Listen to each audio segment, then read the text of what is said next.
मत्स्य अवतार की कथा। मत्स्य अवतार भगवान विष्णु के 10 अवतारों में से पहला अवतार है। इस अवतार का वर्णन पुराणों में मिलता है। मत्स्य अवतार का उद्देश्य संसार की रक्षा और धर्म की पुनर्स्थापना था। कहानी इस प्रकार है। प्राचीन समय में एक राजा था जिसका नाम सत्यव्रत था। सत्यव्रत एक बहुत ही धर्मपरायण और नेक राजा थे। एक दिन जब राजा सत्यव्रत कृतमाला नदी में स्नान कर रहे थे, उन्होंने अपनी अंजलि में जल भरा और जल अर्घ्य देने लगे। तभी एक छोटी सी मछली उनकी अंजलि में आ गई।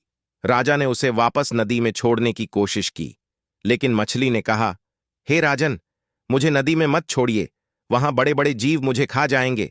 कृपया मुझे अपने साथ ले चलिए और मेरी रक्षा कीजिए।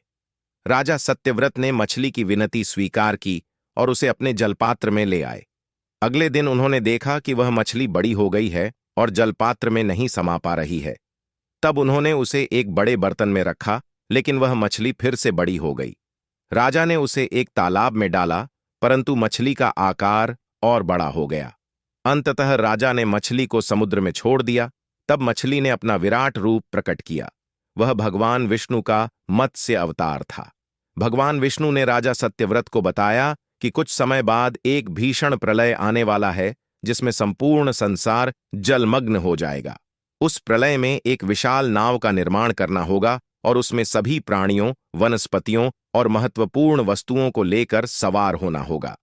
भगवान ने यह भी कहा कि जब प्रलय आएगा तो वे मत्स्य अवतार के रूप में प्रकट होंगे और नाव को सुरक्षित स्थान पर ले जाएंगे। कुछ समय बाद सचमुच प्रलय आ गया।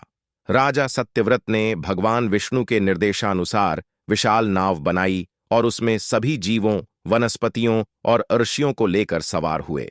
भगवान विष्णु मत्स्य रूप में प्रकट हुए और नाव को सुरक्षित स्थान पर ले गए। प्रलय समाप्त होने के बाद भगवान विष्णु ने सभी जीवों को पुनः संसार में स्थापित किया और सत्यव्रत को इस प्रलय से बचाने के लिए आशीर्वाद दिया।